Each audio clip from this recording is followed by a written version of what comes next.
الف لام میم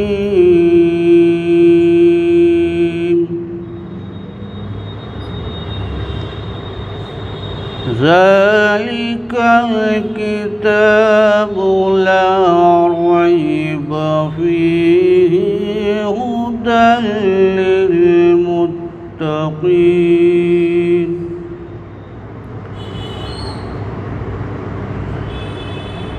الذين يؤمنون بالغيب ويقيمون الصلاة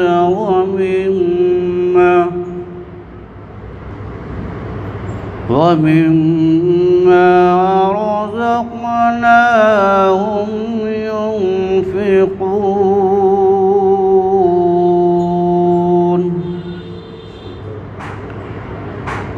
والذين يؤمنون بالغيب ويقيمون الصلاة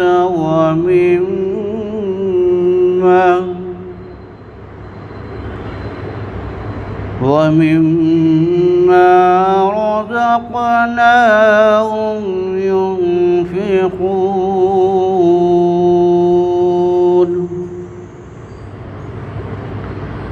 والذين يؤمنون بما أنزل إليك وما أنزل من قبلك وبالآخرة هم يوقنون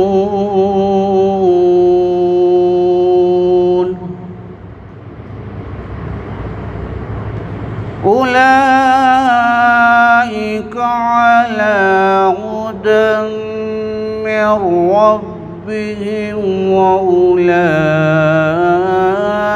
هم المفلحون آمنت بالله صدق الله العظيم.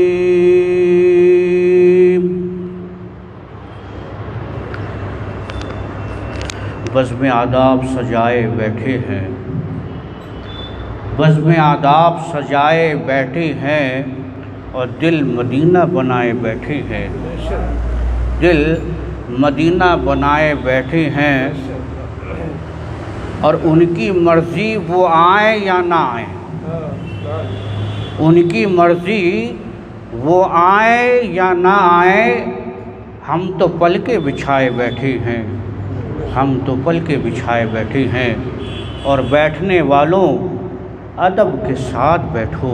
توجہ چاہوں گا، بیٹھنے والوں ادب سے بیٹھو، آقا محفل میں آئے بیٹھے ہیں، آقا محفل میں آئے بیٹھے ہیں. اور اب بلا تاخیر نعت پاک صلی اللہ علیہ وسلم پڑھنے کی سعادت حاصل کرنے کے لیے میں دعوت سخن دینے جا رہا ہوں. جناب عبید الرحمن ہاشمی کی وہ تشریف لائیں اور بارگاہ رسالت میں خراج عقیدت پیش کریں. مائک پر عبید الرحمن ہاشمی.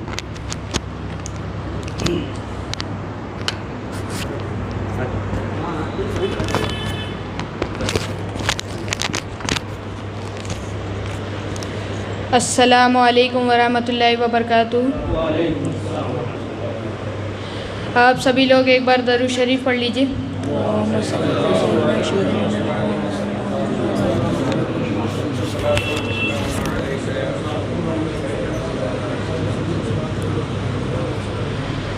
سب پر ہے فیضان شہید اعظم کا، سب پر ہے فیضان شہید اعظم کا، سب پر ہے فیضان شہید اعظم کا، سب پر ہے فیضان شہید اعظم کا، سب پر ہے فیضان شہید اعظم کا.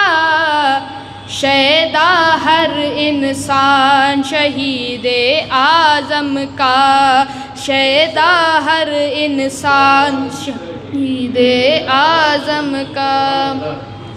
اور جس گھر میں جبریل اجازت سے آئیں، جس گھر میں جبریل اجازت سے آئیں، جس گھر میں جبریل اجازت سے آئیں، جس گھر میں جبریل اجازت سے آئیں، جس گھر میں جبریل اجازت سے آئیں، ایسا ہے دالان شہید اعظم کا، ایسا ہے دالان شہید اعظم کا، سب پر ہے فیضان شہید اعظم کا۔ اور جنت کا پروانہ لے لے حر کی طرح، جنت کا پروانہ لے لے حر کی طرح، جنت کا پروانہ لے لے حر کی طرح، جنت کا پروانہ لے لے حر کی طرح، بن کر تو دربان شہید اعظم کا، بن کر تو دربان شہید اعظم کا، سب پر ہے فیضان شہید اعظم کا، شیدا ہر انسان شہید اعظم کا۔ السلام علیکم۔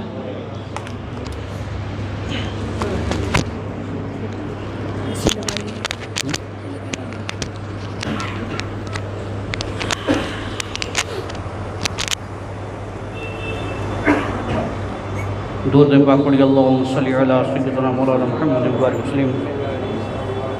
صلو علیہ صلاۃ والسلام علیک یا رسول اللہ صلی اللہ تعالی علیہ وسلم۔ چند اشعار منقبت کے پیش کرتا ہوں، ملاحظہ فرمائیں۔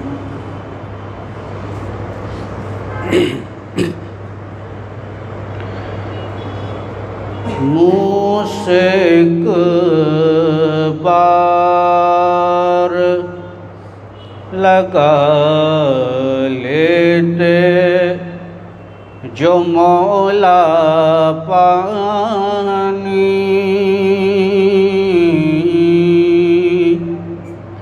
منہ سے ایک بار لگا لیتے جو مولا پانی، منہ سے ایک بار لگا لیتے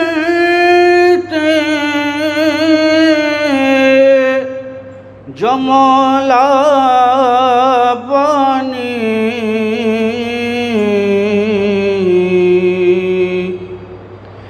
دشت غربت میں نہ یوں ٹھوکرے کھاتا پانی، دشت غربت میں نہ یوں ٹھوکرے کھاتا پانی، اور کون کہتا ہے کہ پانی کو ترستے تھے حسین،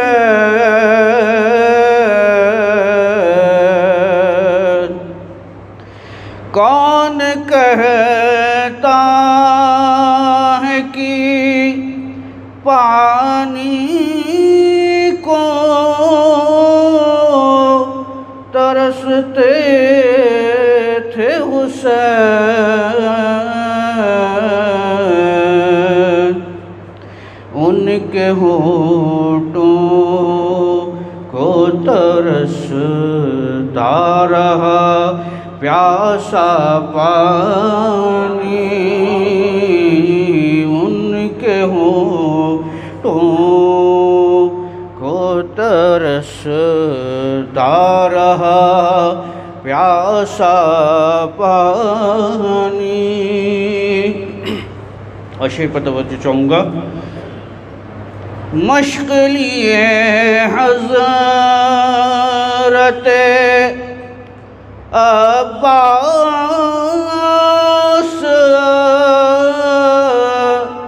کو دیکھے کوئی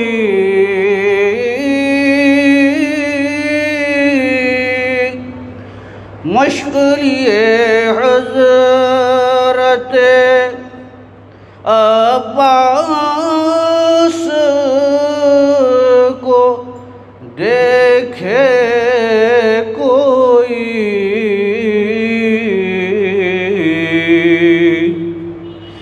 نہر قدموں میں تھی اور منہ سے نہ مانگا پانی.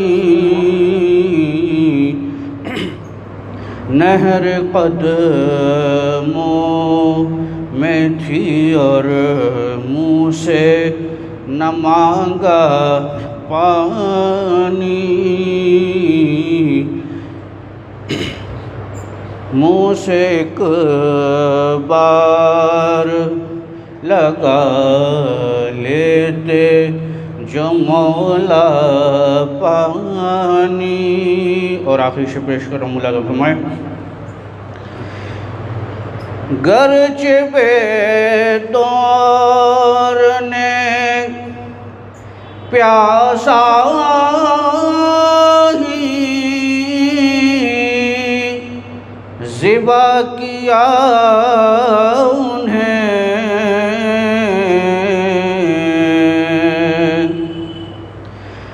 گرچہ بے دور نے پیاسا ہی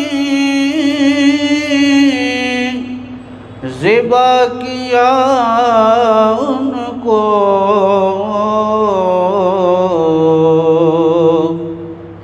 جابروں کی مگر آنکھوں میں نہ آیا پانی. جابروں کی مگر آنکھوں میں نہ آیا پانی. منہ سے ایک بار لگا لیتے جو مولا پانی.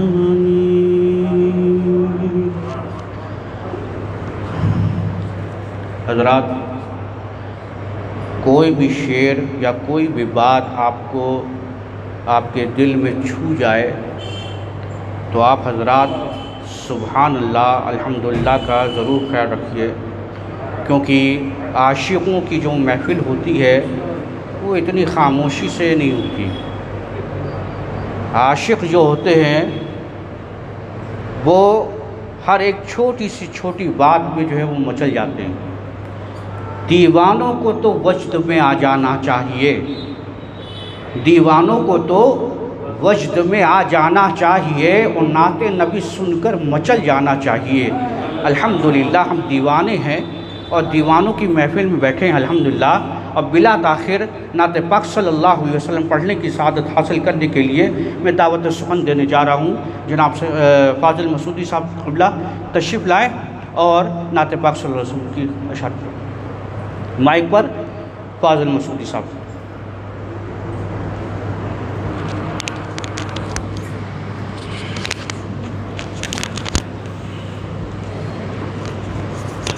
حاضرین محفل السلام علیکم ورحمۃ اللہ وبرکاتہ. نعت پاک کے چند اشعار پیش کر رہا ہوں، ملاحظہ فرمائیں.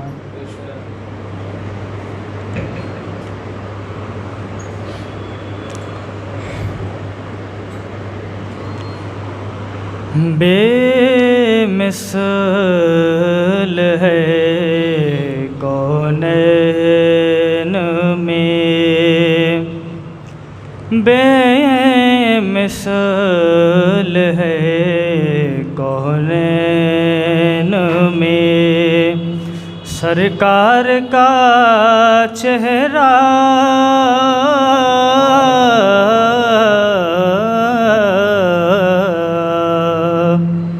بے مثل ہے کونین میں، بے مثل ہے کونین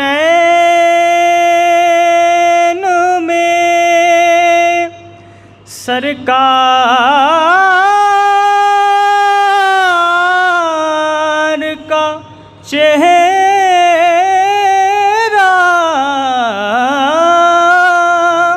بے مثل ہے کونین میں سرکار کا چہرہ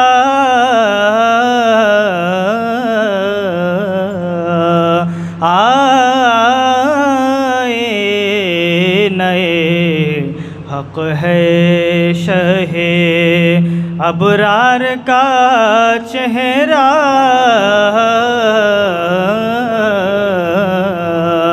آئے نئے حق ہے شہ ابرار کا چہرہ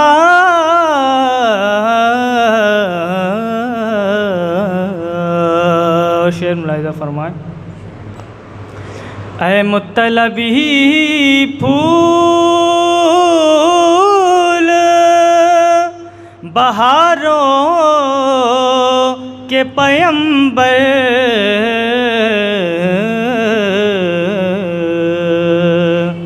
اے مطلبی پھول بہاروں کے پیمبر، کھلتا ہے تیرے نام سے گلزار کا چہرہ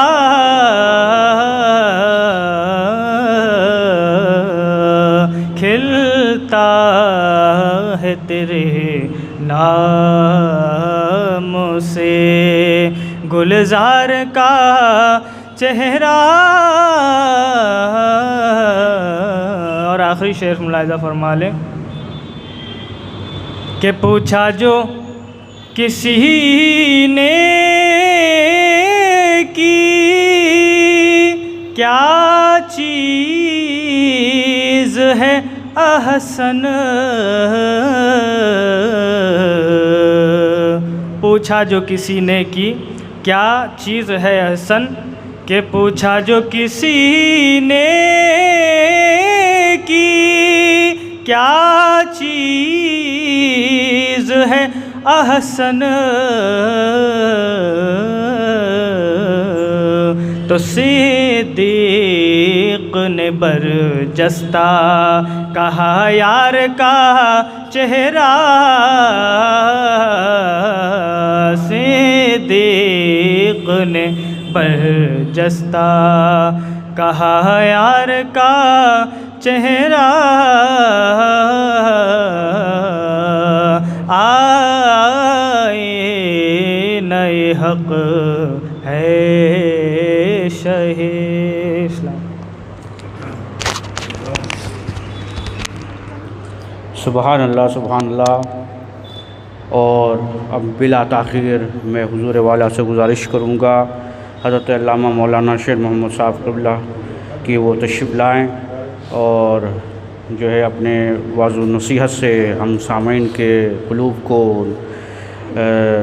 تازگی بخشیں۔ آئیے حضرت کا استقبال نعرہ تکبیر نعرہ رسالت سے کرتے ہیں۔ نعرہ تکبیر، نعرہ تکبیر، نعرہ رسالت، نعرہ رسالت۔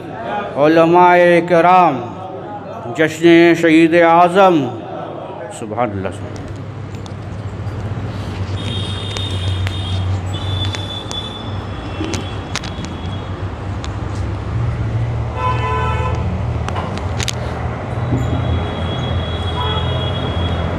السلام علیکم ورحمۃ اللہ وبرکاتہ۔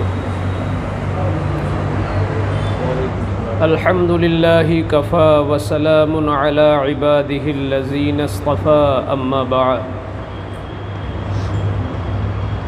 فأعوذ بالله من الشيطان الرجيم بسم الله الرحمن الرحيم وقل جاء الحق وزهق الباطل إن الباطل كان زهوقا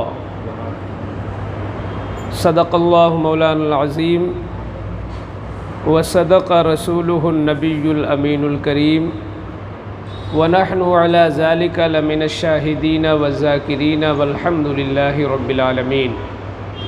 انتہائی عقیدت و احترام، خلوص و للہیت، عاجزی انکساری، خشوع اور خضوع کے ساتھ بارگاہ نبوت و رسالت میں عقیدت و محبت بھرے انداز میں درود شریف پڑھ لیجئے۔ اللہم صلی علی سیدنا و مولانا محمد معدن الجود والکرم وآلہ وبارک وسلم کما تحب و ترضى بأن تصلی علیہ صلاۃ و سلاما علیک یا رسول اللہ صلی اللہ علیہ وسلم۔ حضرات گرامی، اب تک ہم سبھی لوگ 6 محفلیں اللہ کی عطا سے بحسن و خوبی قائم کر چکے ہیں، اور آج فضل الہی سے ہم 7ویں مجلس میں شرکت کی سعادتیں حاصل کر رہے ہیں۔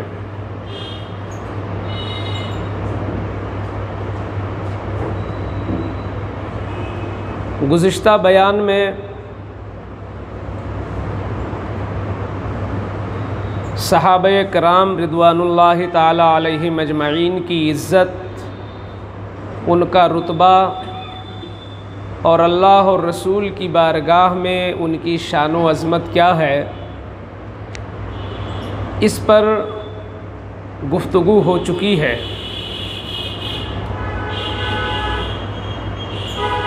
اب ہم بات یہاں سے کریں گے کہ کربلا شریف میں 10ویں محرم الحرام شریف کو جو قیامت صغریٰ قائم ہوئی، اور جس کے نتیجے میں خانوادہ امام علی مقام کے کئی ایک نفوس قدسیہ اور خود اخیر میں امام علی پاک سیدنا امام حسین راکب دوش مصطفیٰ بوسہ گاہ مصطفیٰ شہید اعظم کی بھی شہادت ہوئی، تو اس کے اسباب کیا بنے، اس کا پس منظر کیا تھا اور اس کا پیش منظر کیا تھا۔ تو حضرات گرامی، آپ جانتے ہیں کہ سیدنا امام حسن رضی اللہ تعالیٰ عنہ نے اپنی رضامندی سے کچھ مصلحتوں کے پیش نظر خلافت سیدنا امیر معاویہ رضی اللہ تعالیٰ عنہ کے سپرد کر دی تھی۔ حضرت سیدنا امیر معاویہ رضی اللہ تعالیٰ عنہ زمانہ صدیقی میں بھی اور زمانہ فاروقی میں بھی، اور کل ملا کر تقریباً 20 سال تک آپ ملک شام اور دمشق وغیرہ کے حاکم رہے۔ سیدنا امیر معاویہ رضی اللہ تعالیٰ عنہ کے وصال پرملال کے بعد جب یزید تخت پر بیٹھا، تو ظاہر سی بات ہے کہ یہ خلافت اسے سیدنا امیر معاویہ کے واسطے ہی سے نصیب ہوئی۔ اس موقع پر کچھ لوگ غلط فہمیوں کے شکار ہو جاتے ہیں، اور بعض لوگ نادانی کی بنیاد پر کچھ ایسے جملے بولنے کے مرتکب ہو جاتے ہیں جو دراصل ان کی ایمانی کھیتی کے لیے اور ان کی ایمانی زندگی کے لیے وہ چیز بہت زہر ہوتی ہے۔ ایسا نہیں ہے کہ یہ صرف ہوا میں بات کی جاتی ہے، خود میرے کانوں نے بھی ایک بار ایک مسلم دانشور جن کا شمار دانشوروں میں ہوتا ہے، خود میں نے ان کی زبان سے اس قسم کی گفتگو سنی، اور میں نے پھر وہی باتیں کتابوں میں بھی پڑھی، تو اس سے یہ اندازہ ہوا کہ ہاں کچھ مسلم لوگ، مسلم نیتا اور سیاسی حضرات جو ادھورا مطالعہ کرتے ہیں، یا یہ کہ انہیں فقہیات اور دینیات اور شرعیات پر صحیح گرفت نہیں ہوتی ہے، اور صرف وہ اردو مطالعے کی بنیاد پر اور عصری علوم کی بنیاد پر اپنی دانشوری اور اپنی فکر پیش کرنے کی کوشش کرتے ہیں، جبکہ بہت سے ایسے معاملات ہوتے ہیں جو یہ اہل فتویٰ، اہل علم اور حدیث و قرآن کے صحیح جاننے والے ہی اس کا فیصلہ کر سکتے ہیں۔ یہ ان کے بس کی بات نہیں ہوتی ہے، یہ ان کا منصب بھی نہیں ہوتا ہے کہ وہ ایسی گفتگو کریں جو فتوے کے طور پر جو چیز بولی جاتی ہے۔ تو میں نے سنا وہ 2-3 باتیں پیش کر رہے تھے۔ ایک بات یہ پیش کر رہے تھے کہ سیدنا امیر معاویہ رضی اللہ تعالیٰ عنہ نے بغیر رائے عامہ کے، صحابہ کرام کی میٹنگ کیے بغیر، انہوں نے یزید کو خلافت دے دی۔ تو کہنا وہ چاہتے تھے کہ ایسا نہیں ہونا چاہیے، گویا ایک الزام صحابہ رسول پر۔ پہلے یہ یاد رکھیں کہ حضور نے فرمایا ہے سارے صحابہ کے لیے کلہم عدول، یہ سب کے سب عادل ہیں، سارے صحابہ عادل، انصاف پسند اور متقی پرہیزگار ہیں۔ اور دوسری حدیث میرے آقا کی ہے، اصحابی کالنجوم بأیہم اقتدیتم اہتدیتم، میرے سارے صحابہ ہدایت کے ستارے ہیں، تم جس کی بھی پیروی کرو گے تو تمہیں ہدایت نصیب ہو جائے گی۔ سارے صحابہ کو حضور نے ہدایت کا ستارہ کہا، تو جو ہدایت کا ستارہ ہوگا وہ غیر انصاف پسند نہیں ہوگا، وہ ظالم نہیں ہوگا، وہ خائن نہیں ہوگا، وہ نفس پرست نہیں ہوگا، وہ اپنی خواہشات اور اپنے نفس کی پیروی کرنے والا ہرگز نہیں ہوگا۔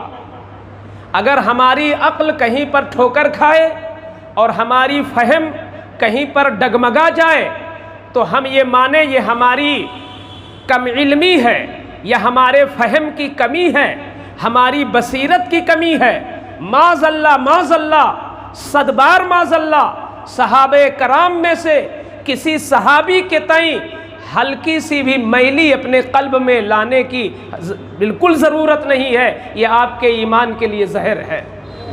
تو انہوں نے جب یہ جملہ بول دیا کہ رائے عامہ کے بغیر انہوں نے خلافت دے دی، تو گویا الزام ہی تو لگایا، بلکہ ان کا انداز اور بھی کڑوا تھا۔ تو ایک اعتراض وہ تھا، تو حضرات میں کہنا یہ چاہوں گا کہ انہیں مطالعہ کرنا چاہیے کہ سیدنا صدیق اکبر رضی اللہ تعالیٰ عنہ جو خلیفہ اول ہیں، انہوں نے فاروق اعظم رضی اللہ تعالیٰ عنہ کو اپنی حیات ظاہری میں خلیفہ منتخب کیا، تو انہوں نے کون سی میٹنگ کی تھی، انہوں نے کون سی مجلس قائم کی تھی؟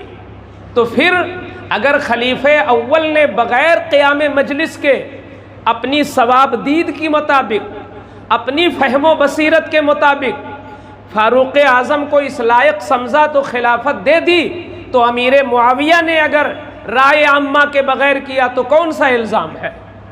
لہذا اور کوئی قانون بھی ایسا نہیں اسلام کا کہ خلیفہ رائے عامہ لے کر ہی خلافت دے، یہ کوئی قانون اور ضابطہ بھی نہیں ہے۔ دوسری چیز انہوں نے یہ کہا کہ اپنے بیٹے کو دے دیا اور کسی خلیفہ نے اپنے بیٹے کو نہیں بنایا۔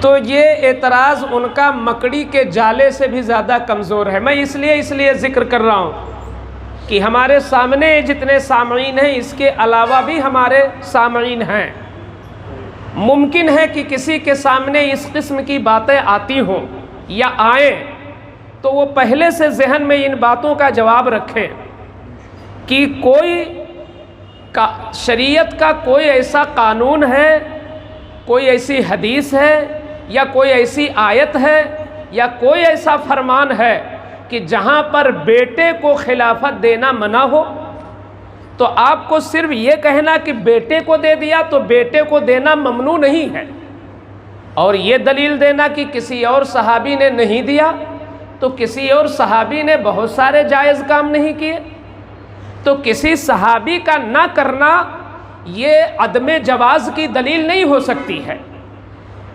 کسی صحابی نے ایسا نہیں کیا تو اتفاقاً بہت سارے جائز کام ہیں جو اور صحابی نے نہیں کیا، تو کیا ان جائز کاموں کو ناجائز کی لسٹ میں ڈال دیا جائے گا؟ صحابی کا نہ کرنا ناجائز کی دلیل نہیں ہے۔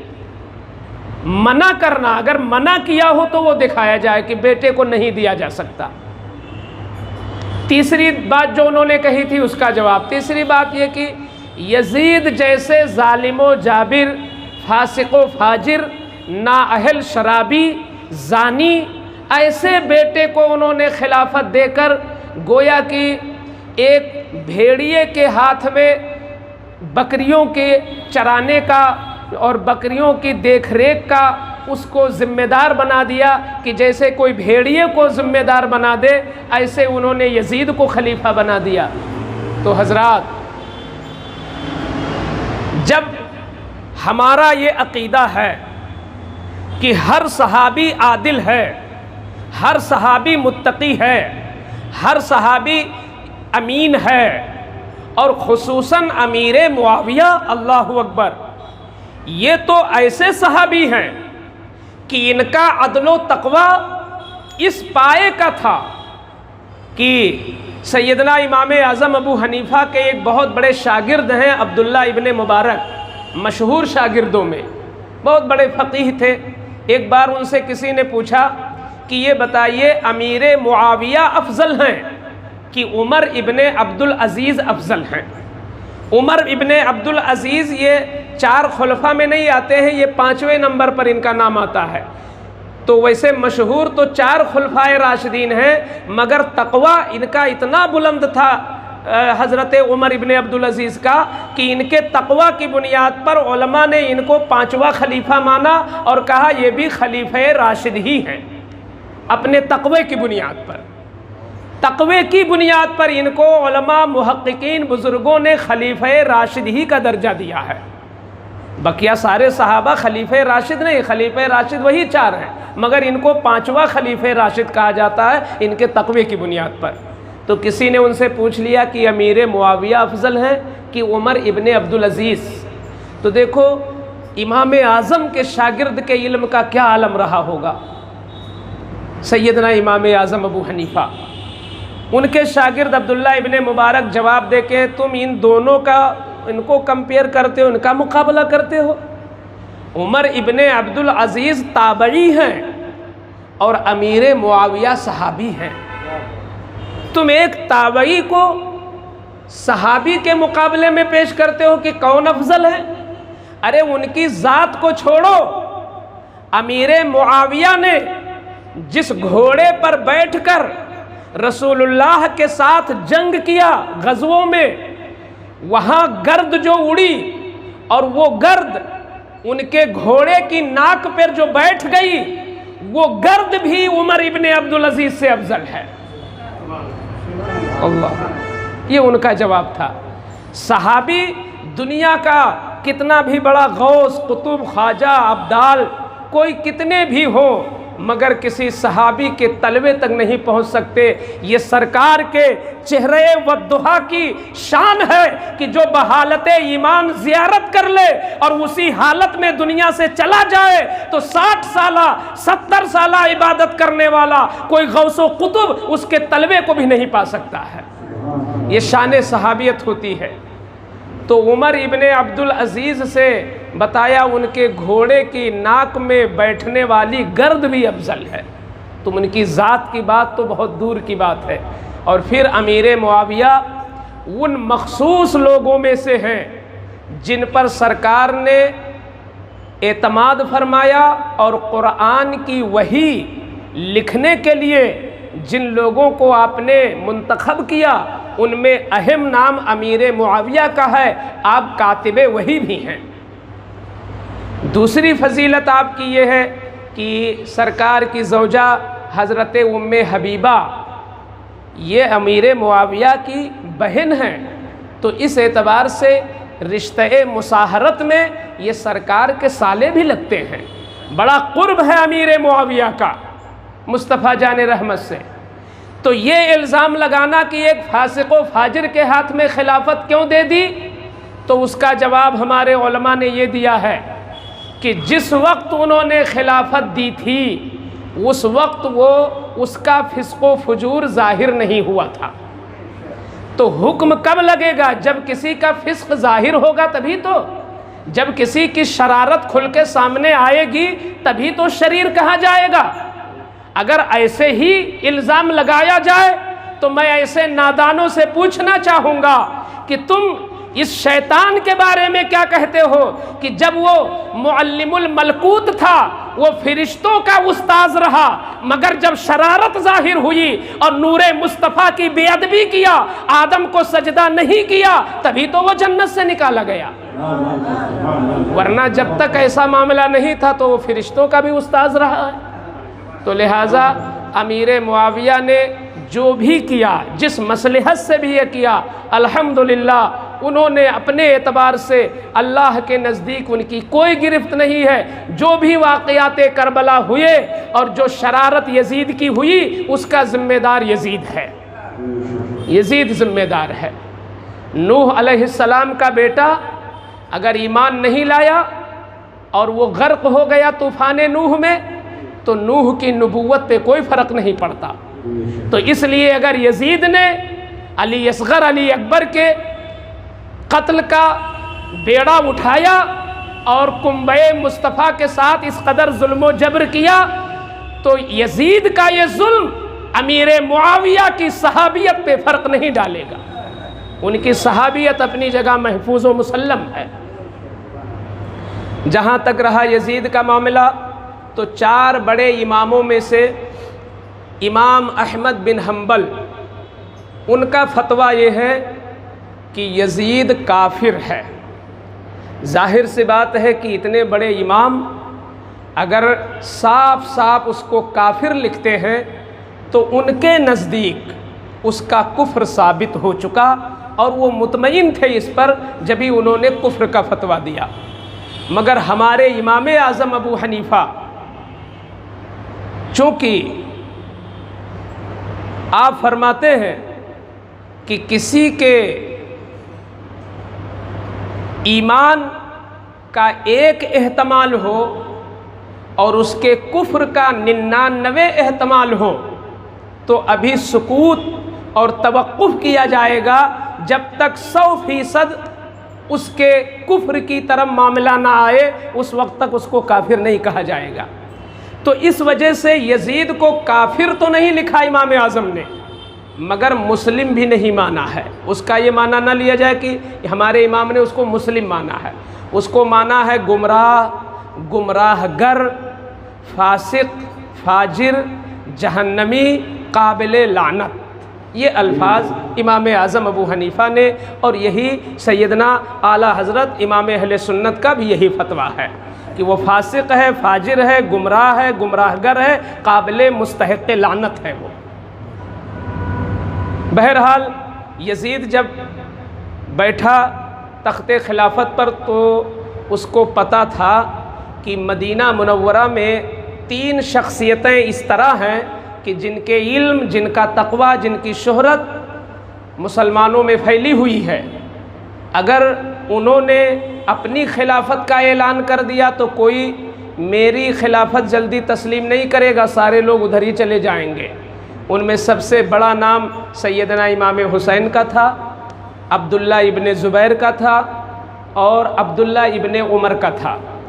یہ 3 حضرات سے اس کو بڑا اندیشہ تھا کہ اگر انہوں نے میری خلافت تسلیم نہیں کیا تو یہ خود کہیں نہ دعوے دار ہو جائیں تو ایسی بنیاد پر ہماری خلافت فروغ نہیں پائے گی۔ تو سب سے پہلا کام اس نے جو کیا وہ یہی کیا کہ مدینے کے گورنر ولید کو خط لکھا اور کہا ایسا کرو جتنی جلد ہو سکے ان تینوں لوگوں سے میری خلافت منوا لو، پہلا کام کرو۔ مدینے کا گورنر چونکہ وہ تو حکم کا تابع تھا تو اس نے عرضیاں بھیجی۔ امام حسین رضی اللہ تعالیٰ عنہ سمجھ گئے کہ کس لیے بلایا جا رہا ہے، تو آپ تشریف لے گئے گورنر ہاؤس، مگر اپنے کچھ رفقا کو لے کر گئے اور گورنر ہاؤس سے باہر ان کو کھڑا کر دیا، اندر آپ تشریف لے گئے۔ ان کو یہ تلقین کر دی کہ دیکھو اگر کوئی آواز بلند ہوتی ہے اندر تو تم آ جانا، اور آواز بلند نہیں ہوگی تو میرا انتظار کرنا، جب بھی میں آؤں تبھی یہاں سے ہٹنا۔ امام حسین اندر تشریف لے گئے تو اس وقت وہاں مروان بھی بیٹھا تھا، اور مروان اتنا شقی بدبخت انسان کا نام ہے کہ جب وہ پیدا بھی نہیں ہوا تھا اور اپنے باپ کی پشت میں تھا تو اللہ کے رسول نے اس کے باپ حکم پر، مروان بن حکم پر لعنت فرمائی تھی۔ تو علماء فرماتے ہیں چونکہ باپ پر لعنت ہوئی اور یہ بھی پشت میں تھا تو اس لعنت کا اثر اس پر بھی آیا، تو وہ ملعون مصطفیٰ بھی ہے گویا، ملعون مصطفیٰ۔ اور لعنت کا مطلب ہوتا ہے کہ رحمت سے جو دور ہو، تو وہ رحمت سے دور محروم شخص تھا مروان۔ اسی طریقے سے جب وہ پیدا ہوا تو اس کے والد لے کر کے گئے بارگاہ رسول میں کہ اس کی تحنیک کر دیجئے۔ تحنیک کا مطلب ہوتا ہے کوئی چیز منہ میں چبا کر، خاص کر میٹھی چیز، تو جو بزرگ لوگ ہوتے ہیں وہ منہ سے چبا کر بچے کی زبان پہ لگا دیتے ہیں، تو یہ نیک فالی کے طور پر کہ یہ بھی اچھا ہوگا، یہ بھی نیک سیرت ہوگا، تو تحنیک کے لیے لے گئے۔ تو حضور نے فرمایا تم اس کو تحنیک کے لیے میرے پاس لائے ہو، هو الوزغ ابن الوزغ، یہ بھی گرگٹ ہے، اس کا باپ بھی گرگٹ ہے۔ تو حضور نے اس کو گرگٹ فرمایا تھا۔ تو اتنا بدبخت شخص وہیں بیٹھا تھا۔ ولید نے اس سے مشورہ لے لیا کہ بتاؤ حسین آ رہے ہیں، کروں کیا؟ تو اس نے کہا دیکھو خلافت اگر وہ قبول کر لیتے ہیں تو ٹھیک ہے، ورنہ ان کو یہیں قتل کر دینا، اور اگر وہ چلے گئے تمہاری گرفت سے تو دوبارہ پھر قابو نہیں پاؤ گے۔ اس کو یہ بات سمجھ میں نہیں آئی کہ میں خاندان رسول کے اتنے معتبر شخص کو ایک معمولی بات پر قتل کر دوں۔ بہرحال امام حسین سے اس نے بات رکھی تو امام حسین نے فرمایا دیکھو میں اپنے قوم کا سردار ہوں، امام ہوں، اور امام کو یہ زیبا نہیں دیتا کہ اپنے مقتدیوں سے چھپ کر وہ اتنا بڑا کام کر لے۔ میں علل اعلان خلافت قبول کروں گا میدان میں ہاؤس کے اندر قبول نہیں کروں گا، آپ باہر آئیے اور میں علل اعلان جو ہوگا دیکھا جائے گا۔ اس حکمت سے آپ اندر سے نکل آئے، اور نکل آئے، پھر اپنے گھر آئے۔ گھر آنے کے بعد اپنے بچوں سے، اہل و عیال سے فرمایا کہ حالات اچھے نہیں ہیں اور یزید نے جال پھیلا دیا ہے اور مجھے خلافت قبول کرنے پر مجبور کرے گا، اور مجھ سے یہ نہیں ہو سکے گا کہ میں اتنا بڑا سمجھوتا کر لوں، اس لیے بہتر یہی ہے کہ اپنے آقا، اپنے نانا کی سنت ادا کر لو۔ نانا نے مکہ چھوڑا تھا، اب نواسہ مدینہ چھوڑنے جا رہا ہے۔ ایک وقت آیا تھا جب اہل شرک نے مصطفیٰ کو مکہ میں رہنے اور جینے اور بسنے کے لیے مشکلیں پیدا کر دی تھیں، تو میرے آقا نے بحکم الہی مکہ شریف کو، اپنے وطن کو چھوڑ دیا تھا۔ آج وہی چونکہ امام حسین مظہر رسول اللہ ہیں، امام حسین جانشین رسول اللہ ہیں، تو آج وہی سنت ادا ہونے جا رہی ہے۔ بچوں کو بتایا کہ جلد اپنے کپڑے لتے آپ ذرا غور کرو، آج کا زمانہ نہیں تھا کہ رات اور دن برابر ہو، آج کا زمانہ نہیں تھا کہ ہم کہیں بھی چلے جائیں آنکھ بند کر کے۔ سڑکیں ہیں، راستے ہیں، ساری چیزیں متعین ہیں، پھر ٹرین ہے، پلین ہے، سواریاں ہیں، جتنا چاہو آپ اپنا پورا مکان لے کے جا سکتے ہو۔ لیکن اس زمانے میں یہ معاملات تو تھے نہیں، صحرائی علاقہ، اور سفر بھی جو ہوتے تھے وہ قافلے کی شکل میں، یعنی جب بہت سارے لوگ اکٹھا ہوتے تب چلتے تھے یوں ہی ایک اندازے کے مطابق۔ تو امام حسین کو راتوں رات 3-4 سال کی سکینہ ہے، اس کو بھی لے کے جانا ہے، 6 ماہ کا علی اصغر ہے، اس کو بھی لے کے جانا ہے، پیدل سفر ہے، راستہ نامعلوم ہے، سڑکیں ہیں نہیں، کوئی سواری ہے نہیں۔ ان تمام تر حالات کو اگر ہم اپنے تصور میں لائیں تو سمجھ میں آتا ہے کہ حضور کی اس ہجرت سے حسین کی یہ ہجرت معمولی نہیں ہے۔ میرے آقا نے تنہا سفر کیا تھا مکے سے، ابو بکر یار بنے تھے، ابو بکر رفیق بنے تھے، کبھی اپنے کندھوں پر بھی بٹھا لیتے تھے مصطفیٰ جان رحمت کو، مگر ان کے نواسے پر جو بوجھ آیا ہے وہ بوجھ ایسا ہے کہ عزت والی خواتین بھی ساتھ میں ہیں، سکینہ بھی ساتھ میں ہے، زینب بھی ساتھ میں ہے، شہربانو بھی ساتھ میں ہے، عابد بھی ساتھ میں ہے، 6 ماہ کا اصغر بھی ساتھ میں۔ کس قسم پرسی کے عالم میں انہوں نے مدینہ چھوڑا ہوگا؟ اور کیا سکینہ نے پوچھا نہیں ہوگا ابا جان کہاں جانا چاہتے ہیں، کہاں جا رہے ہیں؟ کون سا جواب دیا ہوگا میرے امام نے؟ معمولی اثاثہ جو بہت ضرورت کا تھا، جو بھی جبہ شریف رہا ہو، کپڑا، کچھ ایک آدھ برتن، مصلی، چٹائی، یہی لے کر کے جب سب تیار ہو گیا تو آنکھوں میں آنسو بھرے ہوئے، دل میں جذبات کا تلاطم لیے ہوئے، پورے جذبات سے ڈوب کر بارگاہ مصطفیٰ میں روضہ رسول کے سامنے حسین جاتے ہیں۔ میرے آقا یقیناً آپ زندہ ہیں، آپ دیکھ رہے ہیں، نواسہ آپ کو نہیں دیکھ رہا، آپ نواسے کو دیکھ رہے ہیں۔ حضور یہ سکینہ کھڑی ہے، میرے آقا یہ زینب موجود ہے، آپ دعائیں فرما دیں، ہم لوگ کچھ نہیں، آپ کی سنت ادا کرنے جا رہے ہیں۔ ایسا الوداعی سلام پیش کیا تھا حسین نے کہ اس کی منظر کشی کی جائے تو ہو سکتا ہے انسان تو انسان، دوسرے غیر انسان کی بھی آنکھیں پرنم ہو جائیں جو حسین کے دل پر گزری تھی۔ میرے آقا فرماتے ہیں کہ کوئی بھی نبی وہیں پر انتقال کرتا ہے جو زمین اس نبی کو پسند ہوتی ہے۔ لا يقبض النبی الا فی احب الامکنۃ الیہ، نبی کا انتقال اسی مقام پر ہوگا جو مقام اس نبی کو سب سے زیادہ پسند ہوگا۔ تو حضور کا وصال مدینے میں ہوا تو گویا مدینہ حضور کو پوری دنیا میں زیادہ پسند تھا۔ تو جب حضور کو زیادہ پسند تھا، حضور پیدا نہیں ہوئے تھے، حضور ہجرت کر کے آئے تھے، حضور 53 سال کی عمر میں ہجرت کر کے آئے تھے، صرف 10 سال تک حضور نے مدینے میں گزارا تھا، وہ بھی غزووں میں، جنگوں میں، لڑائیوں میں، یہ 10 سال گزر گئے حضور کو، مگر حسین نے تو 55 سالہ زندگی مدینے میں گزاری ہے۔ حسین تو پیدا مدینے میں ہوئے ہیں، مصطفیٰ کی گود میں مدینے میں کھیلے ہیں، مصطفیٰ کے کندھوں پر مدینے میں سوار ہوئے ہیں، جبریل نے کشتی مدینے میں لڑائی ہے، سارا معاملہ مدینے میں حسین کے ساتھ ہوا ہے۔ مدینے سے کیسی محبت حسین کو رہی ہوگی، مگر صرف دین کے تحفظ کے لیے، صرف دین کے تقدس کے لیے حسین نے مدینہ راتوں رات چھوڑا اور سیدھے مکہ کا رخ کیے۔ اتنے کلومیٹر مدینہ شریف سے مکہ، یہ قسم پرسی کے عالم میں نوری گھرانے کے یہ نفوس قدسیہ کیسے پہنچے ہوں گے؟ کروٹیں کروٹیں سلام ہو ان مقدس ہستیوں پر جن کی قربانیوں کے صدقے میں آج ہمیں روزیاں مل رہی ہیں، آج ہمیں عزتیں مل رہی ہیں، یہ یقیناً انہی کی قربانیوں کا حصہ ہے۔